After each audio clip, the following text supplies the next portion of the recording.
Hello aspirants, news today के आज के इस अंक में आपका स्वागत है। आज के इस अंक में हम 6 अगस्त की जो महत्वपूर्ण खबरें रही हैं उनके बारे में विस्तार से चर्चा करेंगे। आइए खबरों पर बढ़ने से पहले सबसे पहले हम लोग बात कर लेते हैं कि आज कौन सी जो खबरें हैं जिनके बारे में हम लोग बात करने वाले हैं। तो जो आज की हमारी महत्वपूर्ण सुर्खियाँ रहेंगी उसमें है, पहली है उत्तरकाशी में जो बाढ़ आई है बादल फटने के कारण, उसके बारे में चर्चा करेंगे। दूसरी है रूस जो INF ट्रीटी है उससे जो बाहर निकल गया है उसके बारे में हम लोग बात करेंगे। तीसरा हमारा जो हाल ही में भारत के जो विदेश मंत्री उन्होंने एक स्टेटमेंट दिया है कि निष्पक्ष और प्रातिनिधिक वैश्विक व्यवस्था होनी चाहिए, उसके बारे में हम लोग विस्तार से चर्चा करेंगे।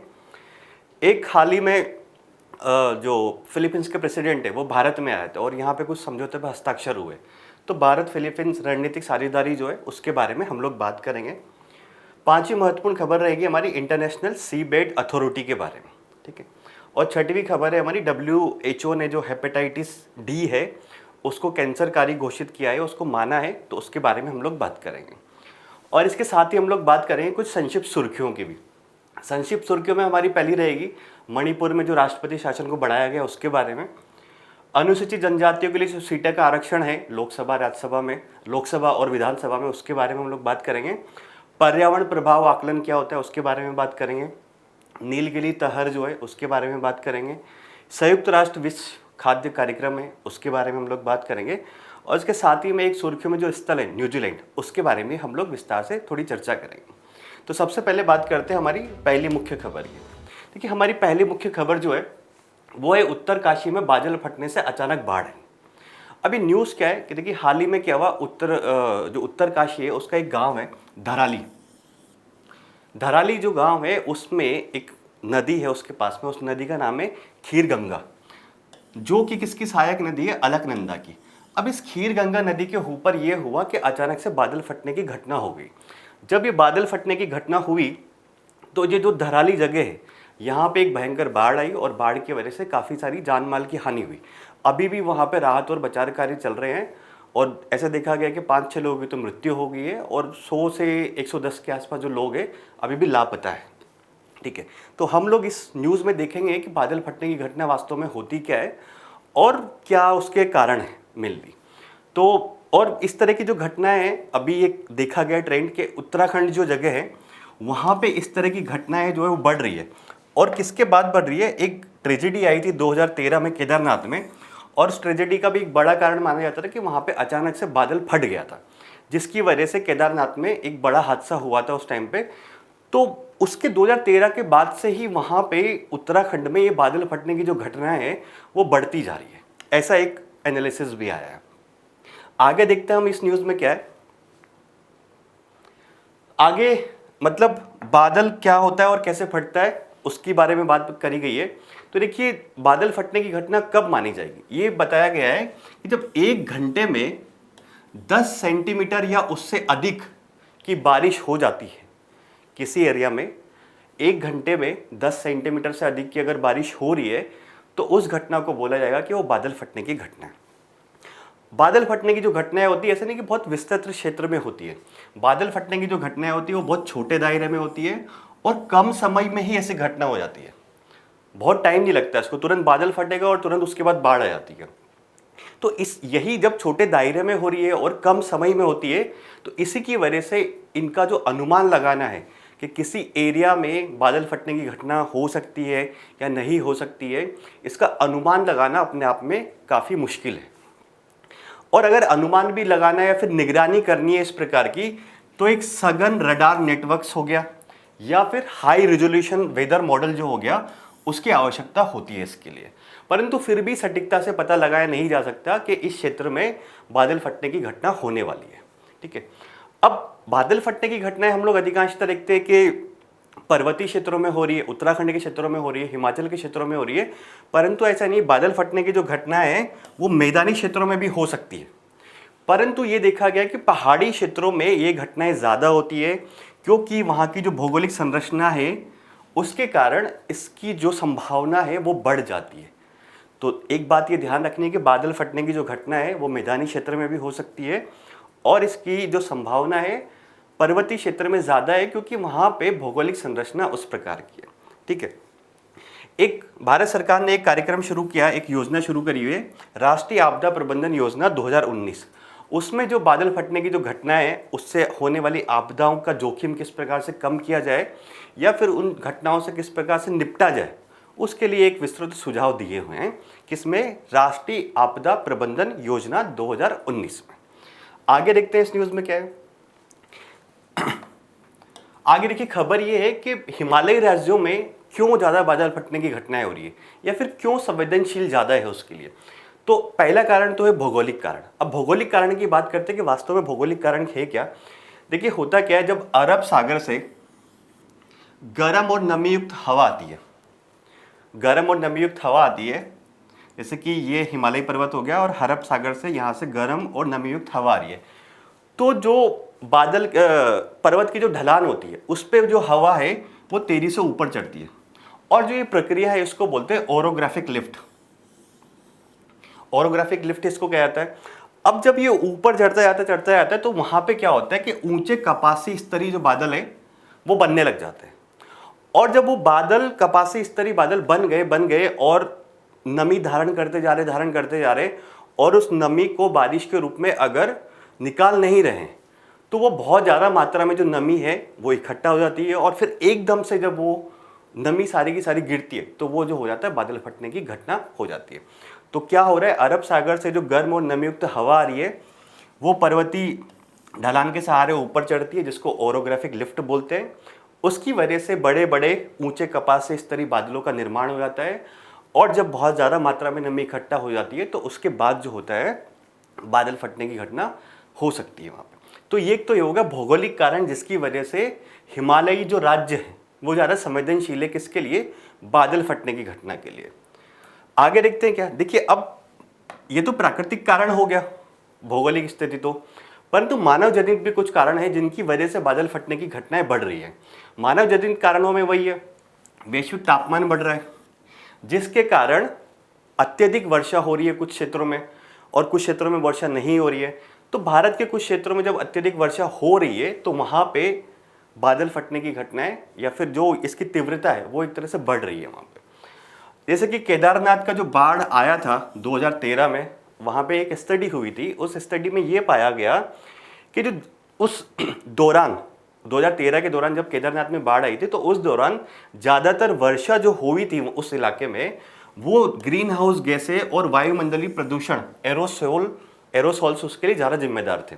तो ये बता रही है स्टडी 2013 की जो केदारनाथ की घटना के बाद की, कि कहीं ना कहीं मानव जनित कारण जो कि जलवायु परिवर्तन संबंधित है, ग्रीन हाउस गैसेस के इमिशन से संबंधित है, या फिर वायुमंडलीय प्रदूषक जो हो गए जिनको एरोसोल्स बोला जाता है, वो उसके लिए ज़्यादा जिम्मेदार है वहाँ। तो मानव जनित कारण भी अभी वर्तमान में बढ़ते जा रहे हैं, जो ये आपदा आ रही है बादल फटने की उसके, ठीक है। तो ये वाला जो न्यूज़ है हमारा, हमने कवर किया उसको, और ये डिजास्टर मैनेजमेंट जो आपका सब्जेक्ट होते हैं उसके लिए थोड़ा सा इंपॉर्टेंट है। अगला न्यूज़ देखते हैं हमारा क्या है। अगली हमारी जो महत्वपूर्ण न्यूज़ है वो है रूस INF संधि से बाहर निकला। देखिए क्या हुआ, INF संधि की सबसे पहले तो फुल फॉर्म देखते हैं क्या है, इंटरमीडिएट रेंज न्यूक्लियर फोर्सेस संधि। इंटरमीडिएट रेंज न्यूक्लियर फोर्सेस संधि, ये संधि एक्चुअल में क्या हुई थी, अमेरिका और रूस के बीच में 1987 में हुई थी। हाल ही में रूस जो है इससे बाहर निकल गया। रूस ने ये बोला कि जो अमेरिका की जो हालिया सैन्य कार्रवाइयाँ हैं उकसाने वाली, उसके कारण अब हम इस संधि में बने नहीं रह सकते, क्योंकि अमेरिका इस संधि का पालन बिल्कुल भी नहीं कर रहा है। तो अमेरिका ने अभी कौन सी कार्रवाई, सैन्य कार्रवाई करी है। एक तो अमेरिका ने क्या किया, जो रूस के जो तट है उसके पास में 2 परमाणु पनडुब्बियां जो हैं वो तैनात कर दी। और ये मतलब उसका पीछे का बैकग्राउंड ये था कि रूस के जो एक प्रमुख नेता है उन्होंने बोला था कि इस बारे में कुछ न्यूक्लियर वॉर के बारे में, तो फिर अमेरिका ने उसका एक तरह से प्रोएक्टिव स्टेप लेते हुए जो रूस के तट है वहाँ पे 2 न्यूक्लियर पनडुब्बियां जो हैं वो तैनात कर दी। और साथ साथ में अमेरिका ने एक काम और किया, वो काम ये क्या किया कि फिलीपींस जो है उसमें टाइफून मिसाइल प्रणाली जो है अमेरिका की उसको तैनात कर दिया। तो ये दोनों कारण को बताते हुए जो रूस है वो intermediate range nuclear forces treaty जो है 1987 की, उससे बाहर आ गया है। देखते हैं विस्तृत में न्यूज़ और क्या है। तो सबसे पहले इसमें बात यही है संधि के बारे में कि ये संधि है क्या, intermediate range nuclear forces treaty क्या है। तो देखिए, ये अभी बात हमने करी है कि 1987 में अमेरिका और रूस के बीच में हुई थी, और इस संधि का लक्ष्य ये था कि 500 से 5500 किलोमीटर रेंज की सभी जमीन से जो प्रक्षेपित मिसाइल होती है, आइदर वो बैलिस्टिक हो गई या क्रूज मिसाइल हो गई, उनको नष्ट करना। क्या उद्देश्य था इसका प्रमुख, कि 500 से 5500 किलोमीटर की रेंज की जितनी भी जमीन से प्रक्षेपित करने वाली बैलिस्टिक और क्रूज मिसाइल से उनको नष्ट करना है। अमेरिका भी नष्ट करेगा और रूस भी नष्ट करेगा। इसका मुख्य उद्देश्य यही था कि दोनों देशों के बीच में जो हथियारों की दौड़ चल रही है उसको कम किया जा सके, हथियारों की दौड़ को। ठीक है, अब उसमें और क्या बात करी गई थी, बात ये की गई थी कि जो परमाणु शस्त्रागार है, दोनों देशों के पास जितने भी न्यूक्लियर वेपन्स है उनको भी थोड़ा कम किया जाएगा, हथियारों की एक पूरी श्रेणी जो है उसको हटा दिया जाएगा, और साथ साथ में दूसरा देश जैसे रूस उन हथियारों को डिस्ट्रॉय कर रहा है नहीं कर रहा, उसके सत्यापन के लिए साइट पर निरीक्षण के लिए भी अमेरिका के लोग जा सकते थे। ये इस ट्रीटी में प्रावधान था। परंतु ये संधि जो है 1987 में हुई थी, एक तो इसका इम्प्लीमेंटेशन पूरी तरह से हो नहीं पाया। दूसरी बात यह कि 2019 में अमेरिका पहले ही संधि से बाहर आ चुका था, और अब वर्तमान में 2025 में रूस भी संधि से बाहर आ गया। तो ये संधि है अब एक तरह से कोई काम की नहीं रही। बट हमारे काम की ये कि प्रीलिम्स में से सवाल आ सकता है कि INF क्या है। ठीक है, आगे देखते हैं और क्या है। तो अब जब ये संधि है, INF की जो संधि है, जब वो संधि को अमेरिका पहले ही 2019 में बाहर निकल गया, रूस अब बाहर निकल गया, तो जो परमाणु हथियार नियंत्रण व्यवस्था है उस पर क्या इसका प्रभाव पड़ सकता है। तो देखिए, सबसे पहले तो यही है कि शस्त्र नियंत्रण फ्रेमवर्क को खंडित होना। जो दोनों देश हैं जो जिनके पास सबसे ज़्यादा परमाणु हथियार हैं, वो दोनों देश ही खुद मानने के लिए तैयार नहीं है, पर हथियारों की होड़ बढ़ा रहे हैं। तो शस्त्र नियंत्रण फ्रेमवर्क जो है वो एक तरह से खंडित हो जाएगा, क्योंकि दोनों देशों के बीच में विश्वास जो है वो कमज़ोर हुआ है। साथ साथ में भविष्य में जो परमाणु निरस्त्रीकरण की बात करी जा रही है कि परमाणु मुक्त, हथियार मुक्त इस दुनिया को बनाना है, वो संभव नहीं हो पाएगा, क्योंकि सबसे ज़्यादा परमाणु हथियार अगर देखा जाए तो रूस और अमेरिका के पास ही है। ठीक है, अगला क्या है, परमाणु निरस्त्रीकरण पर नकारात्मक प्रभाव पड़ेगा, क्योंकि प्रमुख अब प्रभाव कैसे पड़ेगा। देखिए, अब इसमें बात ऐसा है कि जिनके पास परमाणु हथियार है, इधर वो रूस हो गया, अमेरिका हो गया, इजराइल हो गया, चाइना हो गया, तो ये देश तो परमाणु का जो हथियार है उनका जखीरा बढ़ा रहे हैं, और साथ साथ में अपने परमाणु हथियारों का आधुनिकीकरण भी कर रहे हैं। और जिन देशों के पास हथियार नहीं है, जिन देशों के पास परमाणु हथियार नहीं है, उनको ये बोल रहे हैं कि आप लोग ना न्यूक्लियर अप्रसार है उसकी जो प्रतिबद्धता है उसका पालन कीजिए।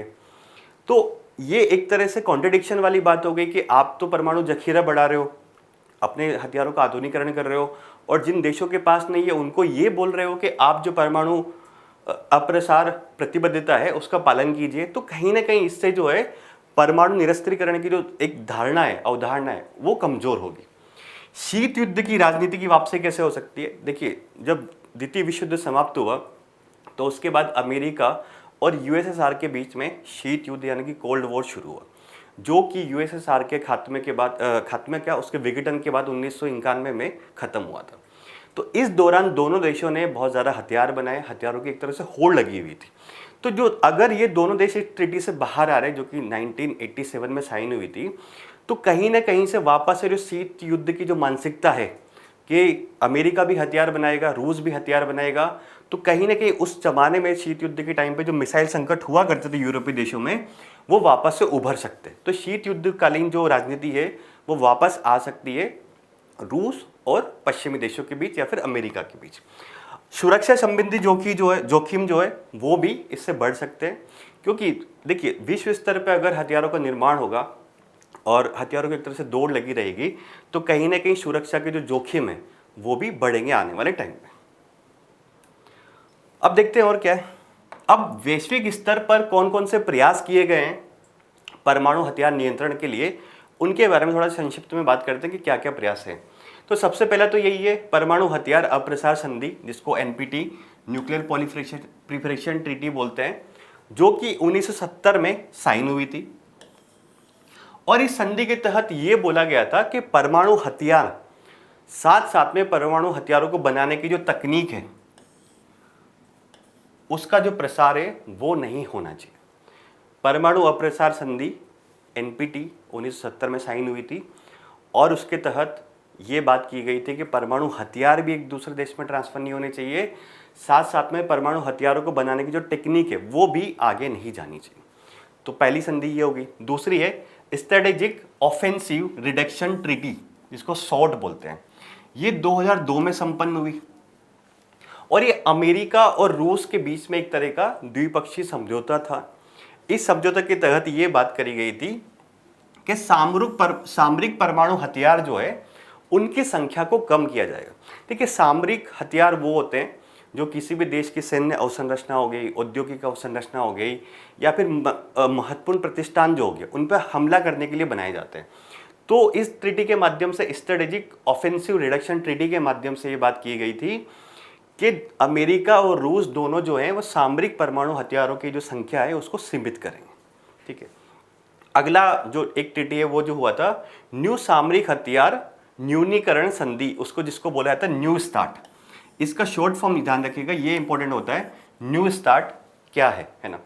तो ये भी अमेरिका और रूस के बीच में 2010 में एक तरह का बायलैटरल एग्रीमेंट था, जिसके तहत ये बोला गया था कि जो भी सामरिक हथियार है, देखिए इस जो ऊपर वाली संधि है जो 2002 में साइन हो रही है उसमें बोल रहे परमाणु सामरिक हथियारों के, मतलब सामरिक परमाणु हथियार के बारे में। और जो न्यू स्टार्ट ट्रीटी है उसमें बात करी जा रही है सामरिक हथियारों के बारे में। ये डिफरेंस है इसमें। और न्यू स्टार्ट ट्रीटी हो रही है आपकी 2010 में। तो इस न्यू स्टार्ट ट्रीटी में ये बात करी गई थी कि हमारे पास जो भी सामरिक हथियार है, परमाणु के अलावा और भी बहुत सारे सामरिक हथियार जो होते हैं, उनकी संख्या को हम लोग सीमित करें, अमेरिका और रूस दोनों। एक संधि है परमाणु हथियार निषेध संधि, जो कि सबसे न्यूएस्ट है। 2017 में संयुक्त राष्ट्र के द्वारा इसको अपनाया गया था। और इसमें यह है कि किसी भी प्रकार की जो परमाणु हथियार गतिविधि है उसमें कोई देश जो भी इसका सिग्नेटरी है वो भाग लेने से प्रतिबंधित होगा। ठीक है। तो 4 चीज़ें हैं जो परमाणु हथियार नियंत्रण के लिए काम कर रही है। एक NPT हो गया, एक SALT हो गया, एक न्यू स्टार्ट हो गया और एक परमाणु हथियार निषेध संधि हो गई। ठीक है। तो ये 4 हो गया। अब और बात करते हैं इसमें क्या है। ये हो गया। अभी न्यूज़ जो है इसमें देखिए, एक तो आप लोग ये ध्यान रखिएगा कि ये INF क्या है, ये प्रीलिम्स के लिए काम का है थोड़ा, और न्यू स्टार्ट ट्रीटी क्या है वो थोड़ा सा ध्यान रखिए। बाकी परमाणु हथियार के नियंत्रण के लिए कौन कौन सी संधियां की गई है उनके बारे में ध्यान रखिए, कभी मेंस में लिखने को आए तो। अब हमारी तीसरी महत्वपूर्ण खबर की बात करते हैं हम लोग, वो है निष्पक्ष और प्रातिनिधिक वैश्विक व्यवस्था। ये क्या है और क्यों न्यूज़ में आया। देखिए, हाल ही में भारत की जो विदेश मंत्री है वो एक सम्मेलन हो रहा था, प्रथम बिम्स्टेक पारंपरिक संगीत समारोह, उसमें भाग ले रहे थे। तो उन्होंने वहाँ पे ये बोला कि निष्पक्ष और प्रतिनिधित्वपूर्ण वैश्विक व्यवस्था जो है वो होनी चाहिए, और उसका उन्होंने आह्वान किया। निष्पक्ष हो और सभी देशों की भागीदारी हो, भेदभाव नहीं होना चाहिए उसमें, और प्रतिनिधित्वपूर्ण यानी कि विश्व के सभी देशों की भागीदारी उसमें होनी चाहिए। तो उन्होंने एक बात और ये बोली कि जो ये बात है निष्पक्ष और प्रतिनिधित्वपूर्ण वैश्विक व्यवस्था, ये एक सामूहिक इच्छा है कि विश्व में एक ऐसी व्यवस्था रहे जो निष्पक्ष रहे, और सभी देश जो हैं ग्लोबल साउथ के देश हैं वो भी उसमें शामिल रहे, और एक वैश्विक व्यवस्था इस प्रकार रहे जो कि कुछ शक्तियों के हाथ में सीमित नहीं रहे। ठीक है। और ये जो बयान है जो विदेश मंत्री का आया है, उसका ये देखा जा रहा है कि जो अमेरिका के द्वारा भारत पर 25% रेसिप्रोकल टैरिफ लगाने की जो घोषणा हुई है, जो कि 1 अगस्त से शुरू हो चुका है, उसकी पृष्ठभूमि में आया है कि विदेश मंत्री ये बोल रहे हैं कि कुछ देशों का कब्जा नहीं होना चाहिए, वैश्विक व्यवस्था जो है वो निष्पक्ष होनी चाहिए और प्रतिनिधित्व पूर्ण होनी चाहिए। आगे देखते हैं इस न्यूज़ में क्या है। तो देखिए, अब इसमें बात ये है कि वर्तमान में जो अब विदेश मंत्री अगर ये स्टेटमेंट दे रहे हैं कि वैश्विक व्यवस्था जो है उसको निष्पक्ष होना चाहिए और प्रतिनिधित्वपूर्ण होना चाहिए, तो कहीं ना कहीं हो सकता है कि वर्तमान जो वैश्विक व्यवस्था है वो प्रतिनिधित्वपूर्ण नहीं है, इसीलिए ऐसा स्टेटमेंट दे रहे हैं। तो हम देखते हैं कि वर्तमान में कैसे गैर प्रतिनिधित्वपूर्ण वैश्विक व्यवस्था है। सबसे पहले बात करते हैं अमेरिकी प्रभुत्व की। वो कैसे? सेकेंड वर्ल्ड वॉर शुरू हुआ, उसके बाद रूस और यूएसएसआर एंड अमेरिका के बीच में कोल्ड वॉर शुरू हुआ।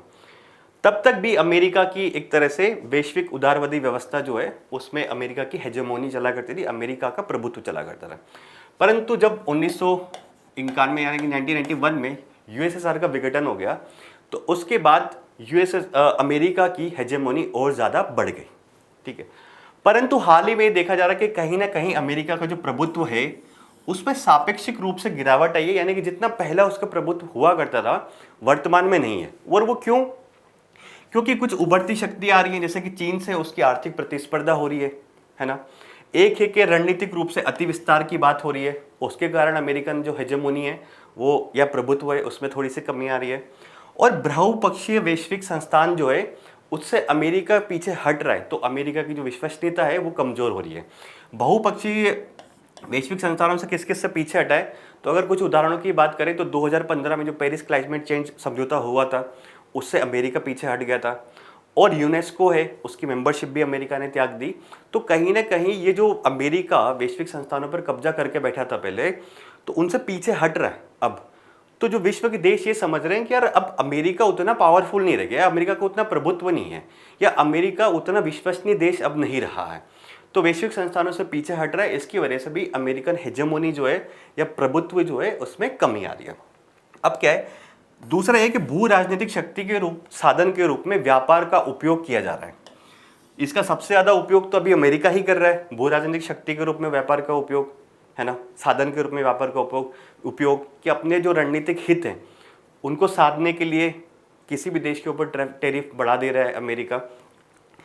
तो अब इसमें एक एग्जाम्पल ये दिया हुआ है कि जो विकसित देश हैं वो टैरिफ जो है उसको एक तरह से टूल की तरह यूज करते हैं और नीतियों की तरह इस्तेमाल करते हैं टूल टैरिफ को, कि जो अपनी भू राजनीतिक शक्ति है उसको बढ़ा सके। जैसे कि यूरोपीय संघ का जो कार्बन टैक्स है, यूरोपीय संघ ये बोलता है कि हमारे यहाँ पे अगर आप निर्यात कर रहे हो किसी भी चीज़ को, या हम किसी चीज़ को आयात कर रहे हैं, तो हम ये देखेंगे कि उसके उत्पादन में कितना कार्बन उत्सर्जन हुआ है, उस हिसाब से हम उस वस्तु के ऊपर कार्बन टैक्स लगाएंगे। तो कहीं ना कहीं आप विकासशील जो देश हैं उनके खिलाफ एक साधन के रूप में टैरिफ या फिर व्यापार को उपयोग कर रहे हो अपने रणनीतिक हितों को साधने के लिए। तो और या फिर आर्थिक प्रतिबंध भी लगा देते हैं विकसित देश विकासशील देशों के ऊपर या अल्प विकसित देशों के ऊपर। तो दो बात हमने अभी देखी कि वैश्विक व्यवस्था जो है गैर प्रतिनिधित्वपूर्ण कैसे है, एक तो अमेरिकी प्रभुत्व के कारण, दूसरा हो गया कि भू राजनीतिक शक्ति के साधन के रूप में व्यापार का उपयोग किया जा रहा है। आगे देखते हैं और क्या है। अब जो एक बात निकल के आती है कि जो वैश्विक संस्थाएं हैं उनमें असमान प्रतिनिधित्व है। मतलब जो वैश्विक संस्थाएं जितनी भी है उनमें अगर देखा जाए तो विकसित जो देश है उनका बोलबाला है, विकासशील देश जो है या फिर ग्लोबल साउथ के जो देश है उनकी भागीदारी बहुत कम है। जैसे कि बात करें, इसमें जो एग्जांपल दिया हुआ है कि संयुक्त राष्ट्र सुरक्षा परिषद हो गया या फिर विश्व बैंक हो गया, जैसी संस्थाओं में समान प्रतिनिधित्व नहीं है। जैसे कि संयुक्त राष्ट्र सुरक्षा परिषद की जो बात करें तो ये यूएन का सबसे महत्वपूर्ण निकाय माना जाता है जो कि वैश्विक शांति के लिए जिम्मेदार है। परंतु इसमें अगर देखा जाए तो 5 परमानेंट मेंबर है। उन 5 परमानेंट मेंबर में लैटिन अमेरिका के देश हो गए, अफ्रीका के देश हो गए, उनकी किसी की भागीदारी नहीं, तो प्रतिनिधित्व नहीं है। ग्लोबल साउथ का तो प्रतिनिधित्व दिख ही नहीं रहा है।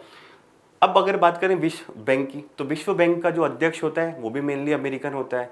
IMF का जो अध्यक्ष होता है वो मुख्यतः यूरोपियन होता है। तो विकासशील देशों की या फिर ग्लोबल साउथ के देशों की भागीदारी है कहाँ? जो वैश्विक संस्थाएं हैं उनमें।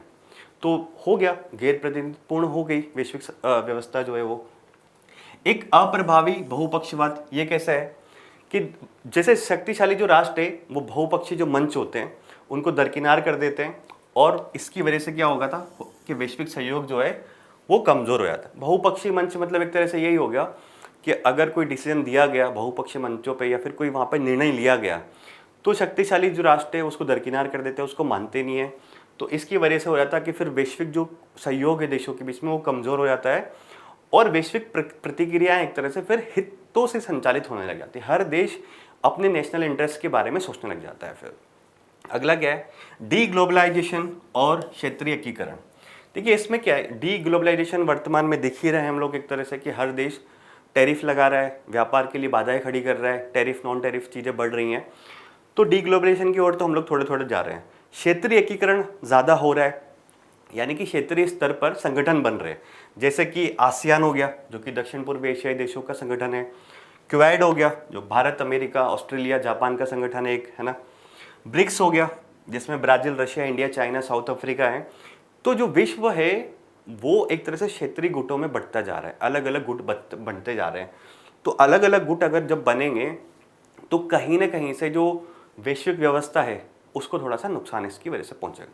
तो हमने ये बिंदु देखे कि कैसे जो वैश्विक व्यवस्था है वो गैर प्रतिनिधित्व पूर्ण नहीं है, प्रतिनिधित्व पूर्ण नहीं है या फिर गैर प्रतिनिधित्व करती है वो, ठीक है।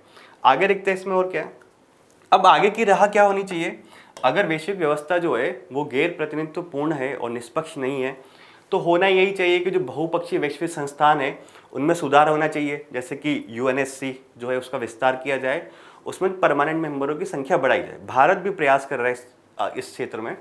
ब्रिटेन वुड्स संस्थाएं जो हो गई जैसे कि वर्ल्ड बैंक और आईएमएफ, इनका पुनर्गठन किया जाए और इनमें भी विकसित देशों की भागीदारी को थोड़ा कम किया जाए और विकासशील देश जो है उनकी भागीदारी को बढ़ावा दिया जाए, ठीक है।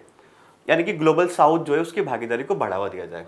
समावेशी बहुपक्षवाद को बढ़ावा दिया जाए, जैसे कि ऐसे मंचों की स्थापना किया जाए जिसमें विकसित देश भी हो, ग्लोबल साउथ के देश भी हो, सभी देश शामिल हो, जैसे कि G20 हो गया, ब्रिक्स हो गया, IBSA यानी कि इंडिया, ब्राज़ील, साउथ अफ्रीका जैसे समूह है उनको थोड़ा सा मजबूत करना चाहिए और सहमति के आधार पर निर्णय लेने का प्रयास करना चाहिए।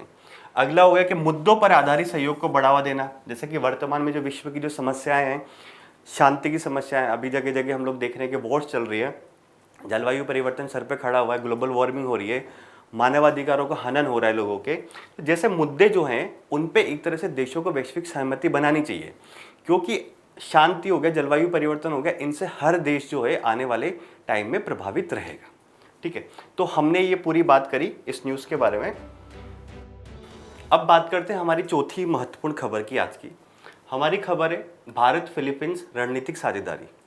देखिए इस न्यूज़ का बैकग्राउंड ऐसा है कि भारत और फिलीपींस के बीच में जब से राजनयिक संबंध स्थापित हुए थे तो वर्तमान में उस राजनयिक संबंधों को 75 वर्ष हो चुके हैं।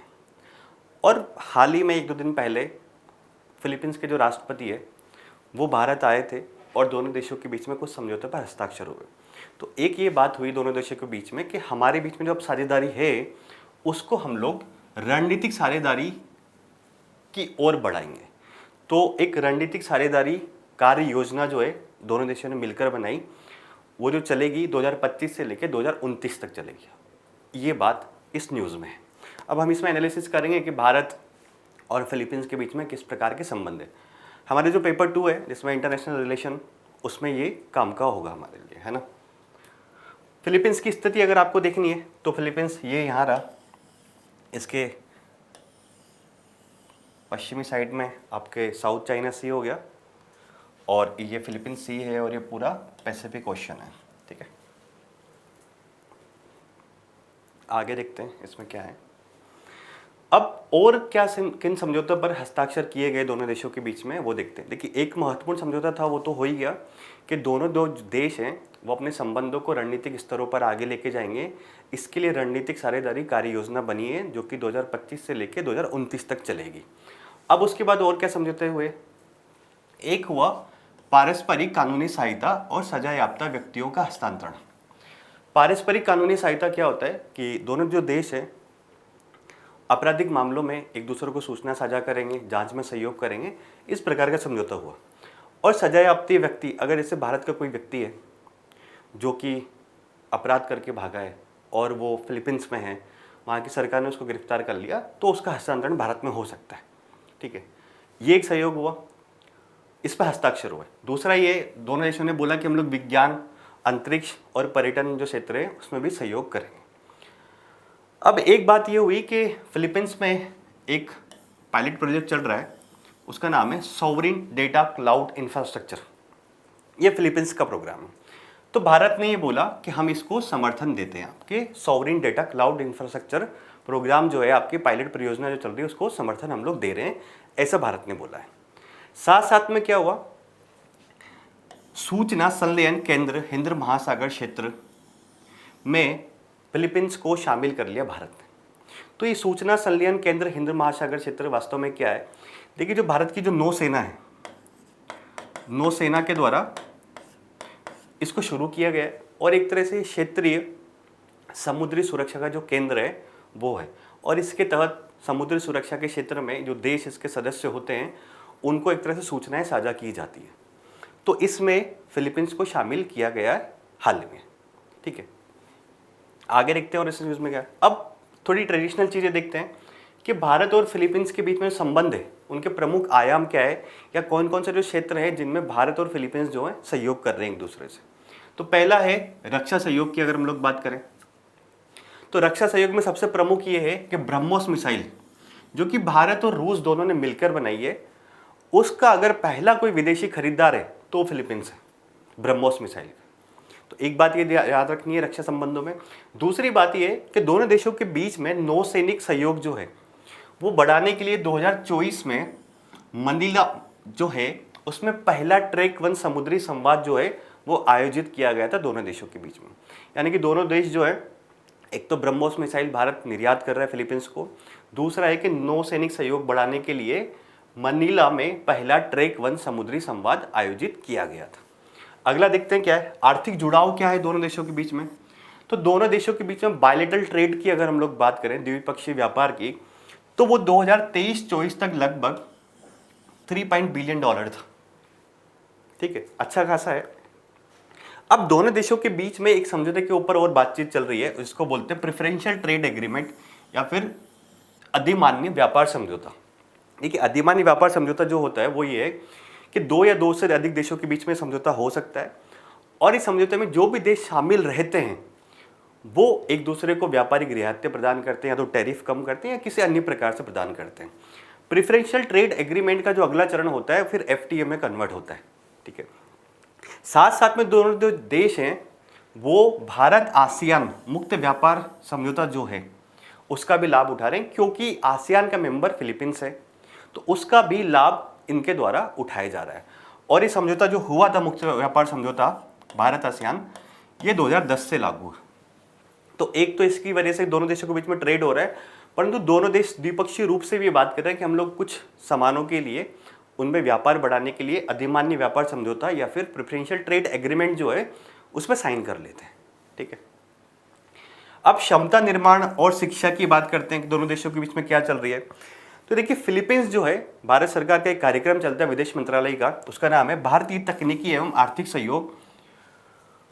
उनके प्रमुख लाभार्थियों में से एक है फिलीपींस। ये जो प्रोग्राम की अगर मैं बात करूं तो ये 1964 में भारत सरकार के विदेश मंत्रालय के द्वारा शुरू किया गया था और इसका प्रमुख लक्ष्य ये था कि जो भी विकासशील देश हैं उनमें तकनीकी और आर्थिक सहयोग जो उनको बढ़ावा देना है। और भारत सरकार इसके लिए उस देश को प्रशिक्षण प्रदान करती है, क्षमता निर्माण करती है। तो फिलीपींस जो है वो एक तरह से ऑलरेडी भारत सरकार के इस कार्यक्रम का प्रमुख लाभार्थियों में से एक है। लोगों के बीच जुड़ाव भी है दोनों देशों के बीच में। तो सांस्कृतिक आदान प्रदान का एक कार्यक्रम जो है उन दोनों देशों के बीच में शुरू हुआ था, जो कि 2019 से लेकर 2023 तक चला।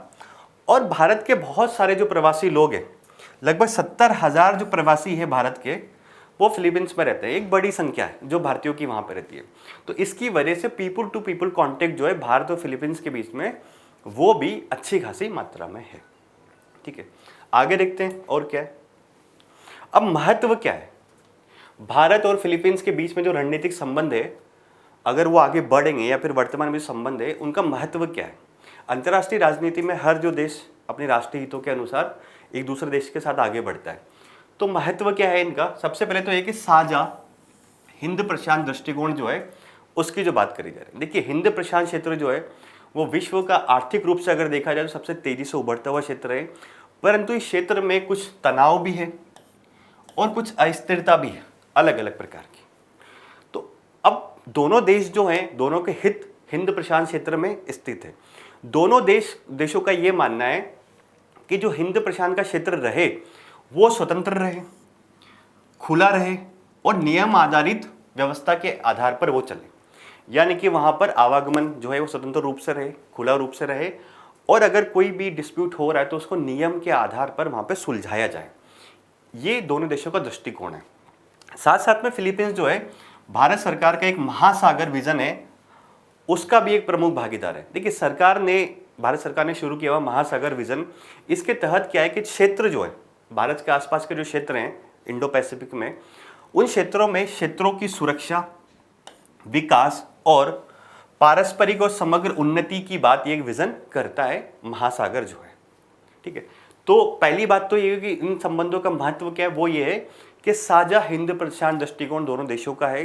हिंद प्रशांत क्षेत्र में दोनों देशों के जो हित हैं वो समान है। दोनों देश ये चाहते हैं कि स्वतंत्र रहे हिंद प्रशांत क्षेत्र, खुला रहे और नियम आधारित रहे। आगे देखते हैं और क्या है।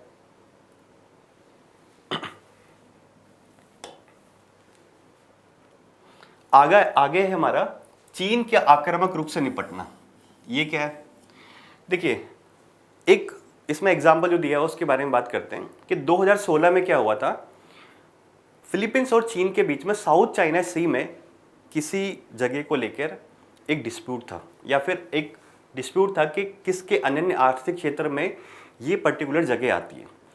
तो फिलीपींस और चीन जो है एक समझौता है, संयुक्त राष्ट्र समुद्री कानून अभिसमय, इसके तहत एक आर्बिट्रेशन के पास गए और उस आर्बिट्रेशन ने जो फैसला सुनाया है 2016 में वो फिलीपींस के हक में सुनाया, परंतु क्या उसको चीन ने मानने से इनकार कर दिया कि हम इस आर्बिट्रेशन का जो फैसला है उसको नहीं मान रहे।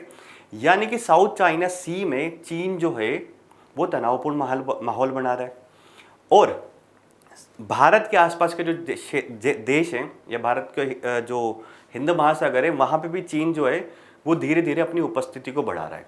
तो कहीं ना कहीं दोनों देश जो है वो चीन की आक्रामकता से परेशान है। तो दोनों देश अगर चीन की आक्रामकता से निपटना होगा तो दोनों देशों को क्लोज आना होगा। ठीक है, ये रणनीतिक साझेदारी की इसमें बात है और एग्जाम्पल हमने देख लिया। आगे देखते हैं इसमें और क्या है। हाँ, अब बहुपक्षीय संस्थाओं की बात करते हैं। जो बहुपक्षीय संस्थाएं उनको नया रूप देने के लिए दोनों देश जो हैं वो ये मानते हैं कि जलवायु परिवर्तन हो गया या फिर टेक्नोलॉजिकल जो ट्रांजिशन चल रहा है, असमानताएं हो गई, सामाजिक न्याय से जो 21वीं शताब्दी की जो महत्वपूर्ण चुनौतियां हैं उनका सामना करने के लिए जो वैश्विक गवर्नेंस प्रणाली है, ग्लोबल गवर्नेंस प्रणाली है, उसमें सुधार की आवश्यकता है। और अभी थोड़ी देर पहले हमने देखा कि उस वैश्विक गवर्नेंस प्रणाली को और प्रतिनिधित्व मूलक या प्रतिनिधित्वपूर्ण बनाना होगा, उसको निष्पक्ष बनाना होगा।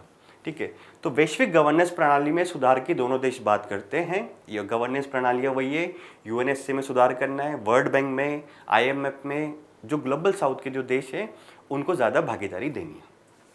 अब एक भारत के जो प्रधानमंत्री है उन्होंने एक स्टेटमेंट जारी किया है। उन्होंने ये बोला कि भारत और फिलीपींस जो है वो अपनी पसंद से मित्र हैं, मतलब दोनों देशों को हित एक जैसे हैं इसलिए मित्र हैं, परंतु जो डेस्टिनी है या फिर नियति है उसके हिसाब से वो दोनों साझेदार हैं। हिंद महासागर से लेकर प्रशांत महासागर तक दोनों देशों के साझा मूल्य जुड़े हुए हैं।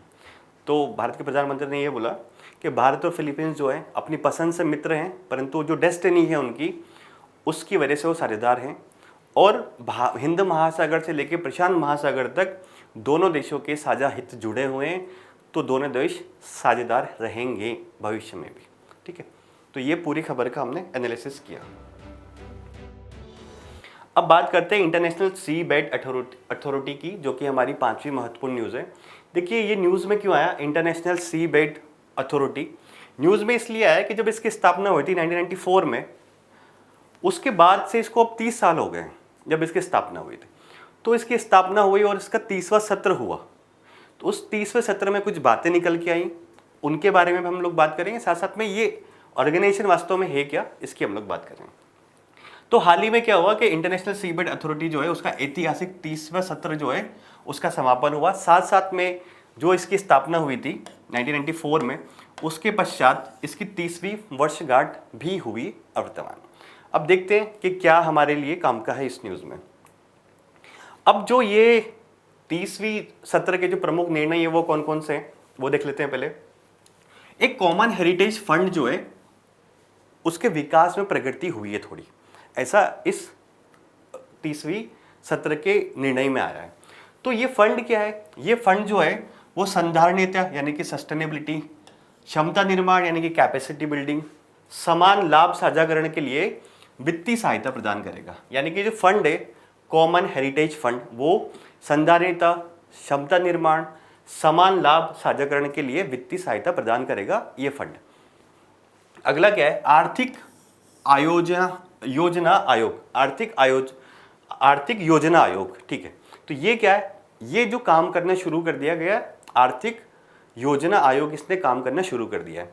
अब ये आयोग क्या है, ये आयोग ये करता है कि समुद्र का जो नीतल होता है, यानी कि समुद्र का जो सबसे निचला तल होता है, वहां पे जो खनन होता है उसके जो आर्थिक प्रभाव है उसका आकलन करेगा और निवारण के जो उपाय है वो सुझाएगा कौन, आर्थिक योजना आयोग।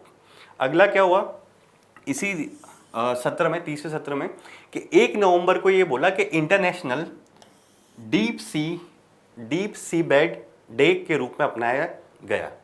तो ये बोला गया कि 1 नवंबर को हम लोग अंतर्राष्ट्रीय गहरा समुद्र नितल दिवस के रूप में मनाएंगे।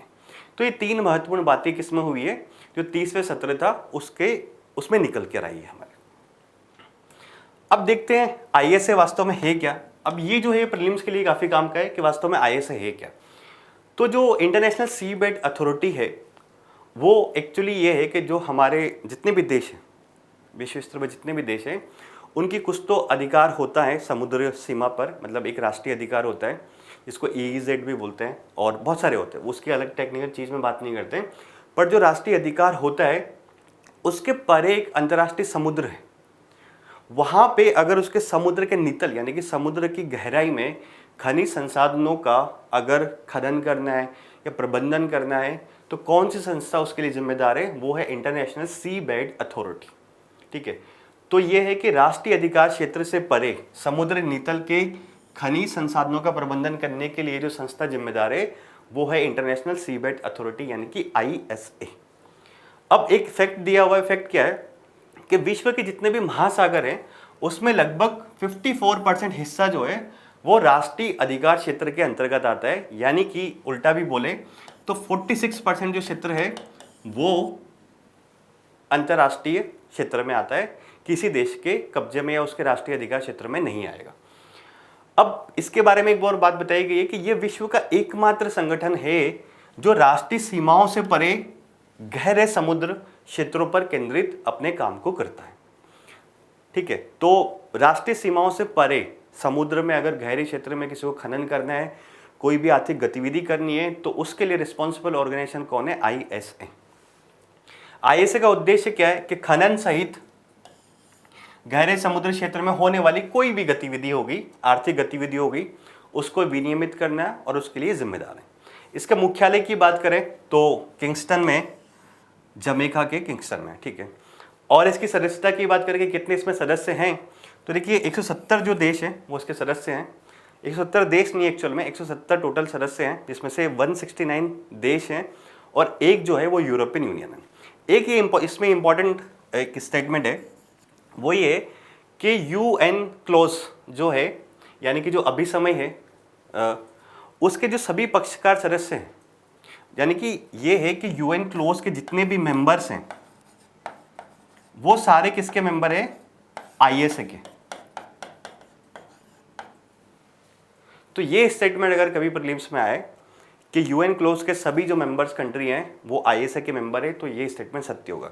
तो क्या उल्टा भी सत्य है, ISA के सभी मेंबर UN क्लोज के मेंबर्स हैं क्या? ऐसा नहीं है, क्योंकि इसमें UN क्लोज में जितने मेंबर है 168 प्लस EU है, एक देश का अंतर है दोनों में। तो ये 168 प्लस EU इसके तो मेंबर हैं, परंतु इसमें जो देश है 169, एक देश की वजह से अंतर थोड़ा सा इसमें आ रहा है। ठीक है, तो ये स्टेटमेंट ध्यान रखना कि UN क्लोज के सभी मेंबर जो हैं वो ISA के मेंबर है, परंतु ISA के सभी मेंबर UN क्लोज के मेंबर्स नहीं हैं। आगे देखते हैं इस न्यूज़ में और क्या है। अब देखिए ISA के द्वारा कुछ पहले शुरू करी गई है ताकि वो जो उसको जिम्मेदारी दी गई है गहरे समुद्र क्षेत्र में खनन या फिर कोई भी आर्थिक गतिविधि होगी उसको विनियमित करने के लिए, तो कुछ पहले शुरू की गई है, जैसे कि डीप सी बायो बैंक पहल जो है, जो कि 2025 में शुरू की गई है। ये क्या है, इसका उद्देश्य ये है कि जो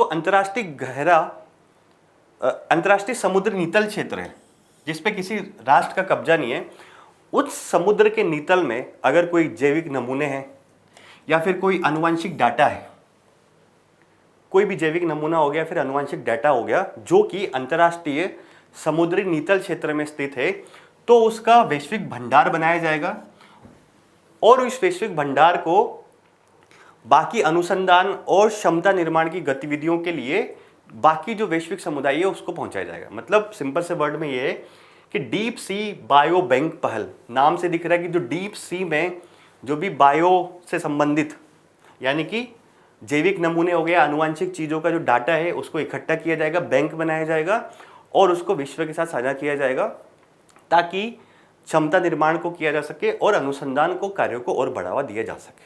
आगे देखते हैं और क्या है एरिया 2030।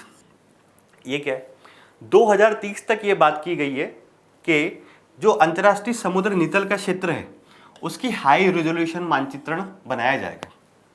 हाई रेजोल्यूशन मानचित्रण क्यों जरूरी है? क्योंकि पता होगा पहले से ही कि किस एरिया में किस प्रकार के संसाधन है, किस एरिया में कितनी जैव विविधता है, किस एरिया में कितने आनुवंशिक डाटा है या फिर जैविक नमूने वहाँ पे स्थित है। तो एरिया 2030 पहल के तहत ये बात की गई है कि 2030 तक अंतर्राष्ट्रीय समुद्र नितल क्षेत्र में हाई रेजोल्यूशन मानचित्रण तैयार किया जाएगा। अब एक और पहल है वो है सतत समुद्र नितल ज्ञान पहल। सतत समुद्र नितल ज्ञान पहल, अब इसका भी नाम से दिख रहा है सीधा सा कि जो गहरा समुद्र है उसकी प्रभावी सुरक्षा और प्रबंधन के लिए जो वैज्ञानिक आधार है उसको मजबूत करना। सतत समुद्र नितल ज्ञान पहल यानी कि जो समुद्र नितल है उसका सतत उपयोग करना है। वो उपयोग कब संभव हो पाएगा? जब उसकी प्रभावी सुरक्षा होगी, उसका प्रभावी प्रबंधन होगा। तो इसके लिए कैसे किया जाएगा? जब उसका वैज्ञानिक आधार या फिर वहाँ पे अनुसंधान के जो कार्य है उसको किया जाए प्रॉपर तरीके से। तो ये 3 पहलें हैं वो ISA के तहत चल रही है अंतर्राष्ट्रीय समुद्री नितल क्षेत्र के लिए। आगे देखते हैं और न्यूज़ क्या हमारी। अब 6वीं जो न्यूज़ है हमारी ये प्रीलिम्स के हिसाब से काम की है और इसमें 2019 में एक सवाल भी आ चुका है इससे रिलेटेड UPSC में। मेंस में इसका कोई खास यूज़ नहीं है। अब न्यूज़ क्या है कि WHO ने हेपेटाइटिस D को कैंसरकारी माना। WHO ने ये बोल दिया कि हेपेटाइटिस जो D जिसको भी होता है हो सकता है कि वो कैंसर में कन्वर्ट हो जाए। अब देखते हैं न्यूज़ क्या है। WHO ने ये बोला कि हेपेटाइटिस D को हेपेटाइटिस B और C की तरह कैंसरकारी माना जाता है। यानी कि B और C तो पहले से लिस्ट में है कि अगर हेपेटाइटिस B और C किसी को हो रहा है तो वह कार्सिनोजेनिक यानी कि कैंसरकारी हो सकता है। अब उस लिस्ट में हेपेटाइटिस D को भी WHO ने शामिल कर दिया है। ठीक है, और क्या है इसमें न्यूज़ और देखते हैं। अब जो हेपेटाइटिस D है वो होता कैसे? देखिए ये हेपेटाइटिस D जो है एक प्रकार का कमजोर वायरस है और इस जिसके प्रतिकृति के लिए मतलब इसको बनने के लिए हेपेटाइटिस B वायरस की आवश्यकता होती है। मतलब इसका अर्थ ये हुआ कि हेपेटाइटिस D जो है उन्हीं लोगों को होगा जिनको या तो हेपेटाइटिस B हो चुका है, भले हेपेटाइटिस B जब है उस दौरान D हो सकता है या फिर हेपेटाइटिस B हो जाए उसके खत्म होने के बाद D हो सकता है। यानी कि हेपेटाइटिस D होने के लिए किसी भी व्यक्ति में हेपेटाइटिस B होना जरूरी है। इसीलिए बोल रहे हैं कि हेपेटाइटिस D जो है जिसकी प्रतिकृति के लिए हेपेटाइटिस B वायरस पे वो निर्भर रहते हैं। आगे देखते हैं और क्या है इस न्यूज़ में। अब देखिए इसमें हेपेटाइटिस वायरस के बारे में ही सारी बातें लिखी हुई है और मोस्टली जो बातें फैक्चुअल है। तो देख लेते हैं कि करके क्या है। वायरल हेपेटाइटिस, अब इसके प्रकार की बात करें तो 5 प्रकार का होता है ABCDE और D के बारे में हाल में ये न्यूज़ आई है। तो ये गंभीर लीवर संक्रमण के प्रमुख कारण है। मतलब वायरल जो हेपेटाइटिस B है जितने भी ABCD है उनकी वजह से क्या होता है कि लीवर का संक्रमण होता है। अब केवल हेपेटाइटिस BCD जो है वो चिरकालिक संक्रमण का कारण बन सकते हैं। यानी कि सबसे खतरनाक कौन है ABCD में से? BCD जो कि चिरकालिक यानी कि लंबे समय तक के संक्रमण के कारण बन सकते हैं। इससे क्या क्या हो सकता है? लीवर सिरोसिस, ठीक है, लीवर फेलियर या कैंसर का जोखिम अधिक हो सकता है। जिस व्यक्ति को हेपेटाइटिस B हो रहा है, जिस व्यक्ति को C हो रहा है, जिस व्यक्ति को D हो रहा है उसके साथ ये ज़्यादा संभावना है। अगला देखते हैं क्या है।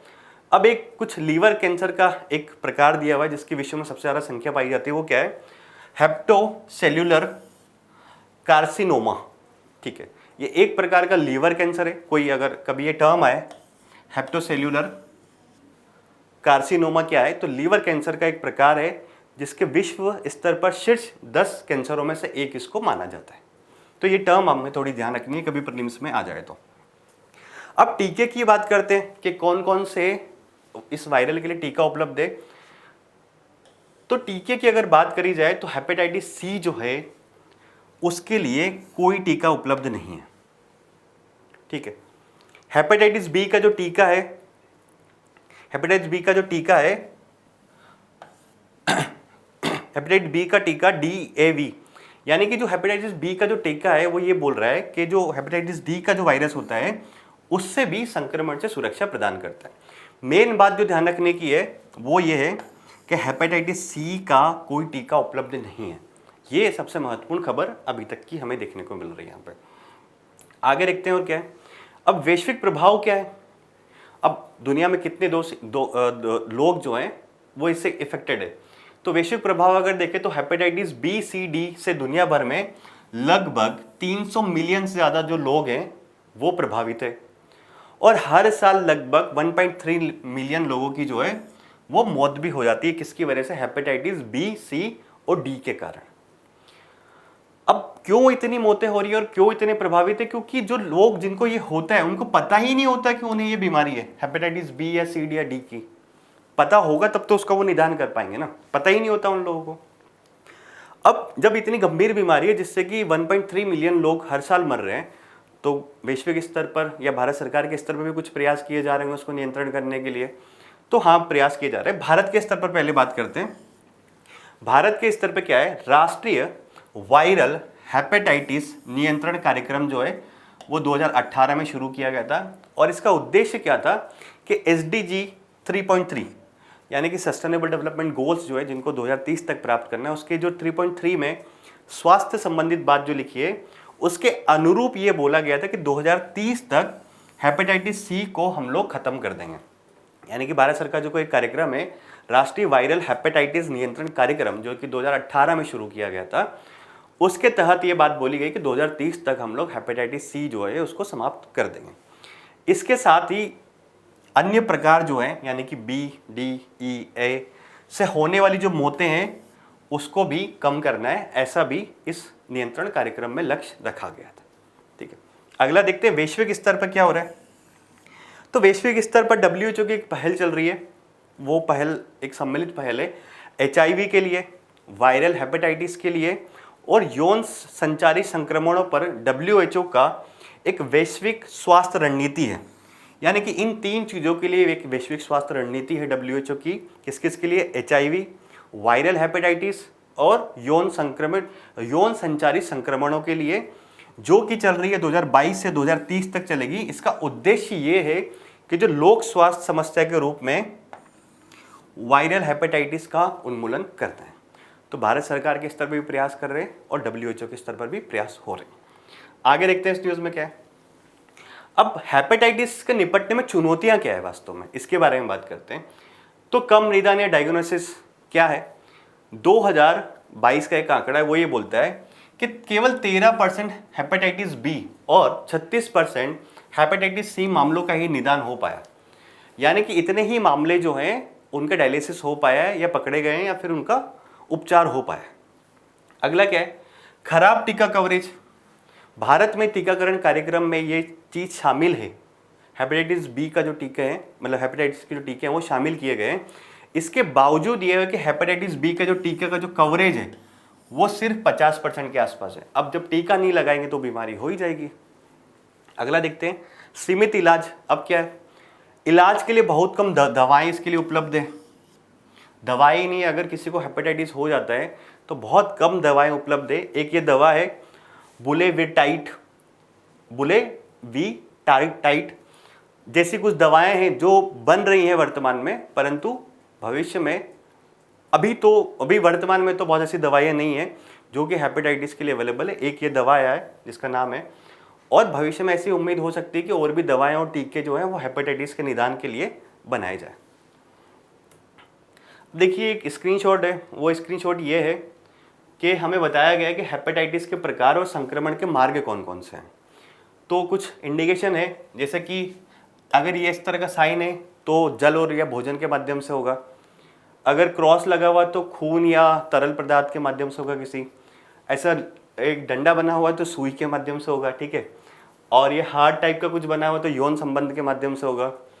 और ये गोला बना हुआ और एम से सी की ओर अगर लाइन जा रही है तो माता से बच्चे को इसका ट्रांसफर हो सकता है। तो हम लोग बस डायरेक्टली अब बात कर लेते हैं। देखिए हेपेटाइटिस ए की अगर बात करें तो साइन क्या है हमारा, जल या भोजन पदार्थ के माध्यम से ये हो सकता है। हेपेटाइटिस बी की अगर हम लोग बात करें तो माता से शिशु को हो सकता है, यौन संबंधों के माध्यम से हो सकता है, और खून और शरीर में तरल पदार्थ के माध्यम से हो सकता है। हेपेटाइटिस सी की अगर बात करें तो खून और शरीर के तरल पदार्थ के माध्यम से हो सकता है। हेपेटाइटिस डी की बात करें तो same as a hepatitis C, है ना, खून और तरल शरीर के तरल पदार्थ के माध्यम से हो सकता है। हेपेटाइटिस ई की अगर बात करें तो जल या भोजन के माध्यम से हो सकता है। इसमें सबसे महत्वपूर्ण बात वही है कि आप ये ध्यान रखना है आपको, 5 प्रकार है और हेपेटाइटिस सी का टीका उपलब्ध नहीं है। एक और खबर ये महत्वपूर्ण उसमें है, एक स्टेटमेंट कि भारत के जो टीकाकरण कार्यक्रम है उसमें हेपेटाइटिस को भी शामिल किया गया है, ठीक है। अब ये यूपीएससी का क्वेश्चन देखते हैं हम लोग, जो 2019 में आया था। क्वेश्चन है, देखिए यकृत शोथ को मैं हेपेटाइटिस ही बोलूँगा, तो निम्नलिखित में से कौन सा एक कथन सही है। तो हेपेटाइटिस बी विषाणु काफ़ी कुछ एचआईवी की तरह ही संचारित होता है।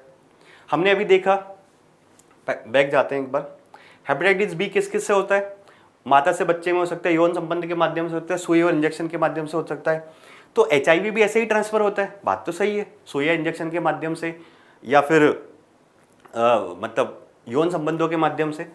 तो ये पहला स्टेटमेंट हमारा सत्य जाएगा। दूसरा स्टेटमेंट की हम लोग बात करें, हेपेटाइटिस सी का टीका होता है, हेपेटाइटिस सी का टीका होता है, जबकि हेपेटाइटिस बी का कोई टीका नहीं होता है। अभी हम लोग क्या पढ़ के आए कि हेपेटाइटिस सी का टीका उपलब्ध नहीं है, तो सेकंड स्टेटमेंट हमारा गलत हो जाएगा। अगला देखते हैं, सार्वभौम रूप से, अब आंसर तो हमारा आ ही गया क्योंकि हमें पूछा क्या है, सही नहीं है, तो सही नहीं सेकंड हो गया।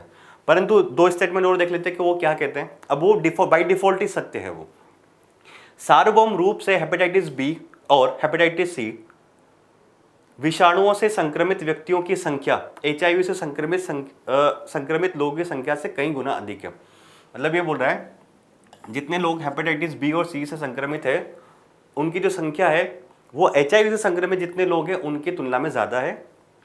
ये बात सत्य भी हो सकती है और सत्य ही है। हमारा जो ये क्वेश्चन था यूपीएससी ने मेनली उस स्टेटमेंट के ऊपर बेस बनाया था कि हेपेटाइटिस सी का टीका उपलब्ध नहीं है। आपको बस इतना ध्यान रखना था, आपका आंसर निकल जाता। यूपीएससी ये नहीं जानना चाह रहा आपसे कि आपको ये पता है कि नहीं है, आपसे ये जानना चाह रहा था, ठीक है। अगला क्या है, हेपेटाइटिस बी और सी विषाणुओं से संक्रमित कुछ व्यक्तियों में अनेक वर्षों तक इसके लक्षण दिखाई नहीं देते। ये बात हम लोग अभी देख के आए कि उसका निदान नहीं हो पाता क्योंकि लोगों में लक्षण ही नहीं दिखाई देते, ठीक है। तो हमने जो हमारी ये महत्वपूर्ण खबरें थी उनके बारे में सारी डिटेल से चर्चा करी और एक यूपीएससी का जो पीवाईक्यू था उसको भी हम लोगों ने देख लिया। अब हम लोग बात करते हैं संक्षिप्त सुर्खियों की। इसमें पहली खबर है हमारी राष्ट्रपति शासन के बारे में। तो ये खबर न्यूज़ में इसलिए आई कि हाल ही में जो मणिपुर है उसमें काफ़ी टाइम से राष्ट्रपति शासन लगा हुआ था, तो वहाँ पे जो अवधि है राष्ट्रपति शासन की उसको 6 महीने के लिए और बढ़ा दिया गया। तो इस न्यूज़ में हम लोग कवर करते हैं कि राष्ट्रपति शासन के आधार क्या होते हैं और क्या उसका इम्पैक्ट होता है, ये इस न्यूज़ में हम लोग देखने वाले हैं। तो देखिए राष्ट्रपति शासन जो हो गया उसको आर्टिकल 356 के तहत लगाया जाता है और इसको पॉपुलर टर्म में राज्य आपातकाल भी बोला जाता है। इसका बेस ये होता है कि जब राष्ट्रपति को ये आभास हो जाए कि जो राज्य सरकार है वो संवैधानिक प्रावधानों के अनुसार कार्य नहीं कर रही है, तो राष्ट्रपति आर्टिकल 356 के तहत केंद्रीय मंत्रिमंडल की सलाह पर राष्ट्रपति शासन लगा सकता है, ठीक है। और राज्यपाल की जो रिपोर्ट, मतलब इसमें ये बात है कि बस उसको ये आभास हो जाए कि जो राज्य सरकार है वो संवैधानिक प्रावधानों के अनुसार कार्य नहीं कर रही है, ऐसी रिपोर्ट या तो वो उनको राज्यपाल प्रदान करे या किसी भी माध्यम से उनको ऐसा आभास हो जाए। राज्यपाल की रिपोर्ट मतलब यहाँ पे आवश्यक नहीं है इसके लिए, ये बात एक ध्यान रखनी है। अब प्रभाव क्या होगा अगर ये राष्ट्रपति शासन लगाया जाता है तो देखिए राष्ट्रपति शासन जो है इसका सबसे बड़ा इम्पैक्ट ये है कि राज्यपाल और राज्य विधानमंडल के अलावा राज्यपाल और राज्य विधानमंडल के अलावा कोई भी प्राधिकरण हो गया, भले वो सरकार होगी राज्य में, उसकी सारी शक्तियां जो है वो राष्ट्रपति अपने हाथ में ले सकते हैं। ठीक है। और राष्ट्रपति साथ साथ में ये घोषणा कर सकते हैं कि जो राज्य विधानमंडल की जो शक्तियां हैं, यानी कि जो राज्य विधानमंडल कानून बनाता है, जो उसकी शक्तियां हैं, उसका उपयोग अब से संसद करेगी। ठीक है। जनरली जब राष्ट्रपति शासन लगता है तो राज्यपाल जो होता है वो राष्ट्रपति के प्रतिनिधि के रूप में वहां पे कार्य करता है, ऐसे सरकार का काम वहां पे करते हैं। आगे देखते हैं इसमें क्या है। अब देखिए अवधि की बात करते हैं। अवधि क्या है, तो राष्ट्रपति या तो कोई एक नोटिफिकेशन निकाल के राष्ट्रपति शासन को वापस ले सकते हैं तुरंत। अब कितने टाइम तक इसको लागू किया जा सकता है, तो मैक्सिमम जो टाइम है वो 3 साल है। 3 साल से ज़्यादा राष्ट्रपति शासन को लागू नहीं किया सकता है, परंतु एक बार में 3 साल नहीं होगा, 6-6 महीने के लिए उसको बढ़ाया जाएगा। तो हाल ही में यही हुआ है कि संसद ने 6 महीने के लिए जो मणिपुर में जो शासन है, राष्ट्रपति शासन, उसको बढ़ा दिया। अब चेक्स क्या है? चेक्स का मतलब ये है कि जो राष्ट्रपति शासन लगता है उसके जो प्रावधान है उसके दुरुपयोग नहीं हो जाए, उसके लिए संविधान में कुछ प्रावधान भी किए गए। हम लोग इस न्यूज़ के बहुत डिटेल में नहीं जाएंगे अभी। प्रावधान आप यही समझ लीजिए कि ऐसा नहीं हो कि जो राष्ट्रपति शासन है वो राजनीतिक प्रतिद्वंद्विता के आधार पर लग रहा हो कि उस राज्य में किसी दूसरी पार्टी की सरकार है, इसकी वजह से वहाँ पर राष्ट्रपति शासन लगा दिया। संविधान में जो प्रावधान है उनका अगर उल्लंघन वास्तव में होता हुआ दिख रहा है तो ही वहाँ पर राष्ट्रपति शासन लगाया जाएगा। कुछ ऐसे चेक्स सुप्रीम कोर्ट ने भी बनाए हैं अलग अलग निर्णयों में और संविधान में भी दिए गए हैं। ठीक है, तो ये न्यूज़ हमने पढ़ी। आगे देखते हैं, एक खबर है अगली, अनुसूचित जनजातियों यानी कि एसटी के आरक्षण के बारे में, सीटों के आरक्षण के बारे में।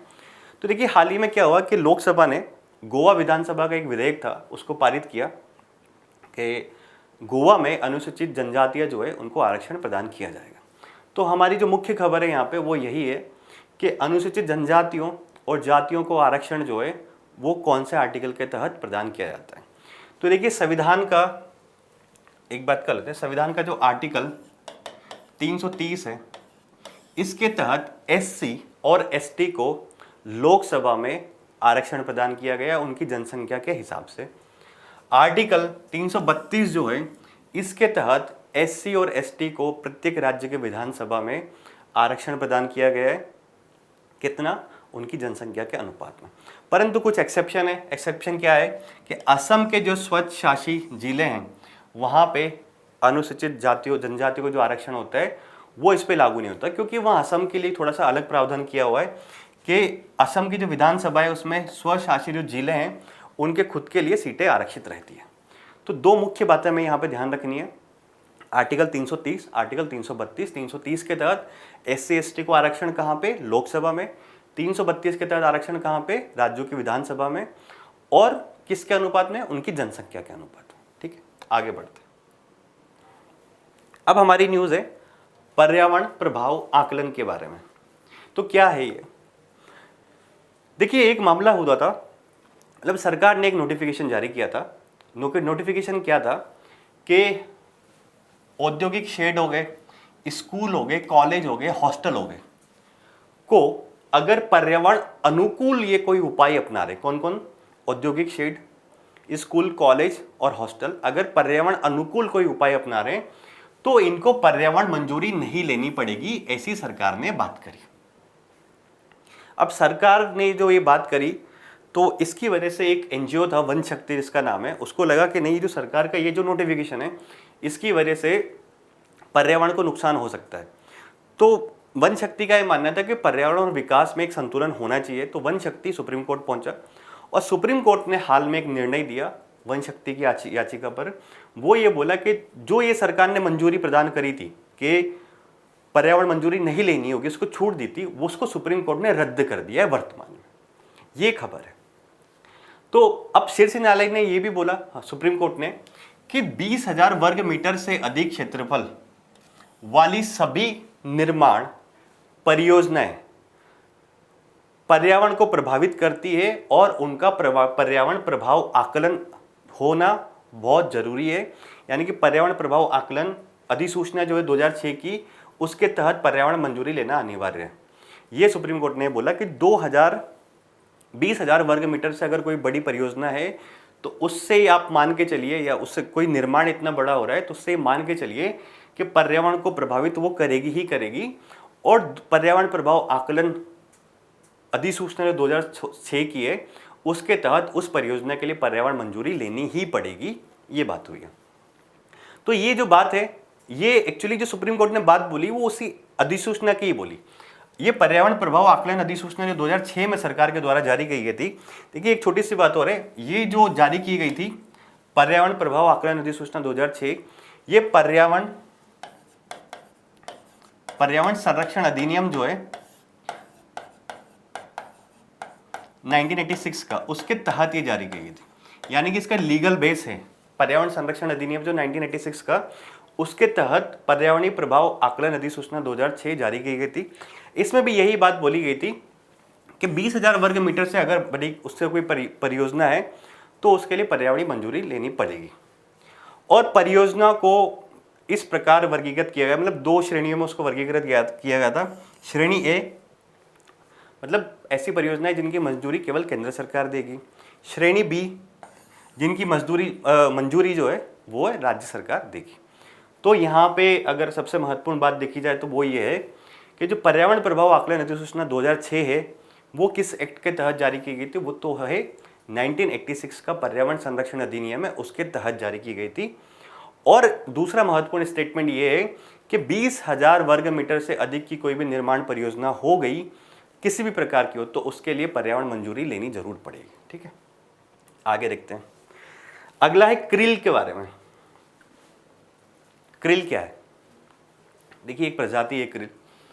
तो क्यों न्यूज़ में आई है?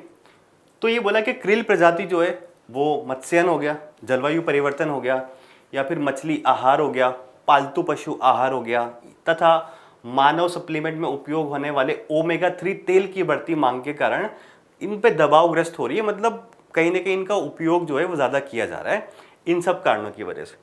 तो हमारा मुख्यतः इसमें फोकस किस पे कि क्रिल क्या है वास्तव में, क्यों ये दबावग्रस्त हो रही है। इसके तो कारण ये हो गए कि मत्स्यन ज़्यादा हो रहा है, जलवायु परिवर्तन हो रहा है, मछली आहार जो है उसके लिए हो रहा है, पालतू पशुओं के जो आहार है उसमें इसका उपयोग किया जा रहा है, और मानव जो सप्लीमेंट लेता है उसके लिए जो ओमेगा 3 तेल की जरूरत होती है वो भी क्रिल में होता है और उसका उपयोग ज़्यादा किया जा रहा है। ठीक है, तो अब क्रिल के बारे में जानते हैं क्या है। तो क्रिल के बारे में एक तो बात महत्वपूर्ण ये सबसे पहले ये कि समुद्री खाद्य श्रृंखला जो है उसके लिए जो क्रिल है एक वो महत्वपूर्ण प्रजाति है। अगला क्या है, देखिए क्या है ये प्रजाति। ये लघु आकार की और पेलाजिक मतलब होता है समुद्र का ऐसा क्षेत्र होता है जो खुला होता है, ना तो बहुत नितल पे होता है ना कि किसी द्वीप के पास होता है। तो पेलाजिक क्रिस्टेशियन प्रजाति है। क्रिस्टेशियन प्रजाति की मतलब ये होती है जो केकड़े होते हैं आपके, उस प्रकार की प्रजाति है। ये मुख्य रूप से अंटार्कटिक महासागर जो है, उत्तरी अटलांटिक और उत्तरी प्रशांत जो क्षेत्र है उसमें ये पाई जाती है। पारिस्थितिकी तंत्र में अगर इसकी भूमिका की बात करें तो वो क्या है, देखिए जो अंटार्कटिक पारिस्थितिकी तंत्र है उसकी एक कीस्टोन प्रजाति है। कीस्टोन प्रजाति मतलब अंटार्कटिक पारिस्थितिकी तंत्र जो है वहाँ पे इसका प्रभाव काफ़ी महत्वपूर्ण है, या वहाँ पे ये महत्वपूर्ण भूमिका रखती है। कीस्टोन प्रजातियाँ वही होती हैं जो किसी पारिस्थितिकी तंत्र में महत्वपूर्ण भूमिका रखती है, भले उनकी जो संख्या है वो कम हो वहाँ पे, परंतु वहाँ के पारिस्थितिकी तंत्र के लिए वो प्रजाति बहुत महत्वपूर्ण होती है। तो ये जो क्रिल है वो अंटार्कटिक पारिस्थितिकी तंत्र के लिए कीस्टोन प्रजाति है। इनका आहार जो है वो प्लैंकटन होता है। वहीं व्हेल हो गया, सील हो गया, स्क्विड हो गया, समुद्री पक्षियों के लिए क्रिल आहार के प्राथमिक स्रोत है। मतलब क्रिल जो है वो तो प्लैंकटन को खाता है, और व्हेल हो गया, सील हो गया, स्क्विड हो गया, समुद्री पक्षी जो हो गए वो किसको खाते हैं, क्रिल को प्राथमिक रूप में खाते हैं। व्यवहार कैसे करते हैं, देखिए अब ये जो बड़े बड़े झुंडों में चलते हैं समुद्र में क्रिल। अब एक अध्ययन में ये पाया गया, वो क्या है कि एक अध्ययन में ये बात हुई कि क्रिल प्रजाति हर साल वायुमंडल से 20 मिलियन टन कार्बन को हटाने में भूमिका निभाती है। तो पारिस्थितिकी तंत्र के लिए महत्वपूर्ण है अंटार्कटिक के लिए। कार्बन को अगर हटाना है वायुमंडल से तो उसके लिए क्रिल महत्वपूर्ण है। परंतु क्रिल पे वर्तमान में विभिन्न कारणों की वजह से उसकी मांग ज़्यादा बढ़ रही है, तो उस पर दबाव ज़्यादा है। तो हमें क्रिल के बारे में ध्यान रखना कि क्रिल वास्तव में क्या है। आगे देखते हैं एक और न्यूज़, एक और प्रजाति के बारे में, और वो प्रजाति हमारी नीलगिरी तहर। क्या है नीलगिरी तहर? नीलगिरी तहर के ऊपर यूपीएससी में एक सवाल आया हुआ है पुराने टाइम में, 2020 से पहले आया हुआ है। तो हाल ही में एक गणना हुई है जो कि केरल और तमिलनाडु के द्वारा कराई गई है। उसमें ये बोला कि जो नीलगिरी तहर की जो कुल संख्या है वो लगभग 2668 है। संख्या महत्वपूर्ण नहीं है, हमें ये बात करनी है कि नीलगिरी तहर जो है वो क्या है वास्तव में। जो नीलगिरी तहर है दक्षिण भारत में प्राप्त होने वाला खुर वाला एकमात्र पर्वतीय जानवर है। देखिए खुर वाले जानवर जैसे कि घोड़ा होता है उसके खुर होता है, गधा होता है उसके खुर होता है, परंतु जो पर्वतीय क्षेत्र में दक्षिण भारत में प्राप्त होने वाला खुर वाला एकमात्र पर्वतीय जानवर क्या है? वो नीलगिरी तहर है। और एक फैक्ट और दिया गया है कि भारत में खुर वाले पर्वतीय जानवरों की जो कुल प्रजातियां हैं वो 12 है। ठीक है। अब जो तमिलनाडु है उसका ये स्टेट एनिमल है, यानी कि राज्य पशु है। इसी स्टेटमेंट के ऊपर आएगा, यूपीएससी ने सवाल पूछा था। साथ साथ में जो ये पश्चिमी घाट का जो क्षेत्र है जो कि तमिलनाडु और केरल में स्थित है उसका स्थानिक प्रजाति है। स्थानिक प्रजाति मतलब ये हो गया कि वहाँ वो प्रजाति मुख्यतः पाई जाती है, अन्य क्षेत्रों में प्राकृतिक रूप से नहीं पाई जाती।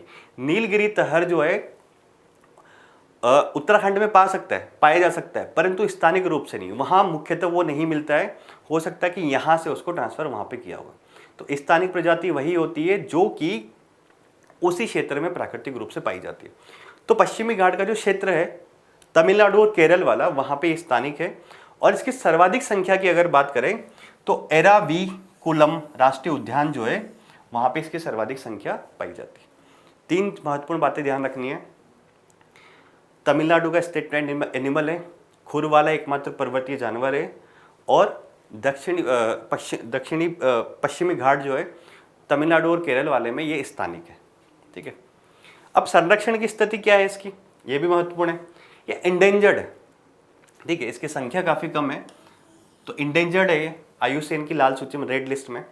और वन्य जीव संरक्षण अधिनियम है उसकी सूची में वन में ये शामिल है, यानी कि इसको हाईएस्ट लेवल का प्रोटेक्शन प्रदान किया गया है वन संरक्षण अधिनियम 1972 के तहत, क्योंकि सूची वन में जो होता है उसको सबसे ज़्यादा संरक्षण प्रदान किया जाता है। अब इतना महत्वपूर्ण पक्षी जानवर है तो उसके लिए कुछ पहले भी की जा रही होंगी कि उसको संरक्षित किया जाए।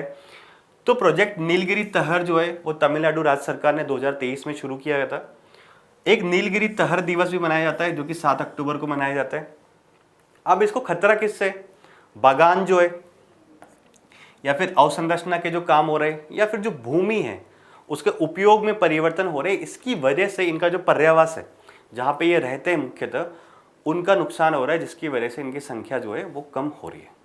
ठीक है, तो जो नीलगिरी तहर है इसके बारे में हमने जाना। अब वापस एक प्रजाति के बारे में, एक एक्चुअली तो बीज है उसके बारे में बात करते हैं, सी बकथॉर्न। तो एक्चुअली क्या है ये? देखिए, लद्दाख के शीत मरुस्थल जो है कोल्ड डेजर्ट में उगाए जाने वाले सी बकथॉर्न और कुट्टू यानी कि बकवीट के बीज जो है वो नासा का एक क्रू 11 मिशन जो है गया है, और अंतर्राष्ट्रीय अंतरिक्ष स्टेशन जो है वहाँ पे प्रयोग किया इनका जा रहा है। मतलब ये है, नासा का जो क्रू 11 मिशन जो गया है अंतर्राष्ट्रीय अंतरिक्ष स्टेशन यानी कि ISS में, वहाँ पे जो सी बकथॉर्न और कुट्टू जो प्रजाति है, बीज है उनके बारे में प्रयोग किया जा रहा है। तो हमारा मुख्य यहाँ पे जो फोकस है वो है सी बकथॉर्न के बारे में, कि वास्तव में सी बकथॉर्न क्या है देखते हैं। तो ये क्या है? एक पर्णपाती झाड़ी या वृक्ष है सी बकथॉर्न। महत्वपूर्ण है क्यों? क्योंकि ये मृदा की जो गुणवत्ता है उसको सुधारने के काम आता है। पौधों की जो गति को है वो स्लो कर देता है। ये रेत नियंत्रण उस पर करता है। मृदा में जो जल और मृदा का जो संरक्षण है उसमें सहायक है। तो महत्वपूर्ण, पारिस्थितिक रूप से एक महत्वपूर्ण पर्णपाती झाड़ी या वृक्ष है। पाया कहाँ जाता है? अधिक ऊंचाई वाले ठंडे क्षेत्रों में अच्छी तरह से ये उगता है। ठीक है। पोषण मूल्य क्या है, तो देखिए इसके जो फल होते हैं, किसके, सी बकथॉर्न के जो फल होते हैं, यानी कि उसकी जो बेरीज होती है उसमें विटामिन होता है, कैरोटीनाइड होता है, पॉलीफिनॉल होता है, फैटी एसिड्स होते हैं, फाइटोस्टेरोल प्रचुर मात्रा में पाए जाते हैं, और ये सारी चीज़ें जो हैं अच्छी पोषक तत्व भरपूर होती है। तो बेरी जो है उसका पारिस्थितिकी महत्व भी है और पोषक मूल्य भी है। स्वास्थ्य के लिए ये उपयोगी है। देखिए इसकी जो बेरी है यानी कि इसके जो फल है उसमें एंटीऑक्सीडेंट होता है, कैंसर रोधी होता है, सूजन जो है वो रोधी होता है, उसको कम करने में मदद करता है, जिसकी वजह से दवाओं का जो निर्माण किया जाता है और रोगों के इलाज में सी बकथॉर्न का उपयोग किया जाता है। तो हमने ये जाना सी बकथॉर्न के बारे में। आगे देखते हैं न्यूज़ क्या है। आगे न्यूज़ है हमारी संयुक्त राष्ट्र विश्व खाद्य कार्यक्रम। तो ये क्यों न्यूज़ में आया वर्ल्ड फूड प्रोग्राम? देखिए हाल ही में ये हुआ है कि भारत ने संयुक्त राष्ट्र विश्व खाद्य कार्यक्रम के सहयोग से नेपाल में राइस फोर्टिफिकेशन और आपूर्ति श्रृंखला जो प्रबंधन है उसको मजबूत करने के लिए एक तरह से एक पहल शुरू करी है, सहयोगात्मक पहल। तो इसकी वजह से ये न्यूज़ में आया। तो हमारा यहाँ पे मुख्य फोकस क्या है, ये संस्था क्या है, उसका नाम है वर्ल्ड फूड प्रोग्राम। देखते हैं क्या है। तो वर्ल्ड फूड प्रोग्राम क्या है, देखिए दुनिया का सबसे बड़ा मानवीय सहायता प्रदाता संगठन है। किस प्रकार से कि जो ये लोगों का जीवन है बचाने, उन्हें संघर्ष, आपदाओं, जलवायु आपदाओं से उभरने के लिए खाद्य सहायता अगर कोई संगठन प्रदान करता है तो वर्ल्ड फूड प्रोग्राम प्रदान करता है।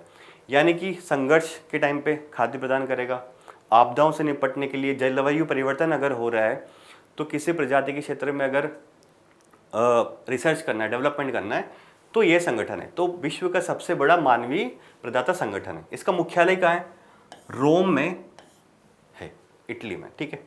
स्थापना कब हुई थी, 1961 में इसकी स्थापना संयुक्त राष्ट्र महासभा और खाद्य एवं कृषि संगठन FAO के संयुक्त प्रयासों से स्थापित इसको किया गया था।